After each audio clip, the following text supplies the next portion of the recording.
Le choix de Paris cette fois-ci n'est d'ailleurs pas anodin à mes yeux, parce que de se rencontrer dans un pays tiers comme la France permet d'envoyer également un signal diplomatique, c'est que malgré les tensions, les deux puissances jugent encore nécessaire de parler dans un pays tiers.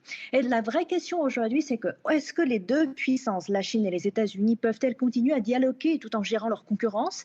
Déjà, parce que si on regarde un peu l'intérêt des États-Unis, la décision récente de la Cour suprême américaine a fragilisé une grande partie de l'architecture tarifaire construite ces 2 dernières années des États-Unis. Et puis en même temps, la guerre au Moyen-Orient qui est en cours, en effet, accroît largement une incertitude économique pour les États-Unis. Et donc, à quelques mois des élections de mi-mandat aux États-Unis, toute amélioration du climat économique ou diplomatiques sont nécessaires, il me semble, pour les États-Unis.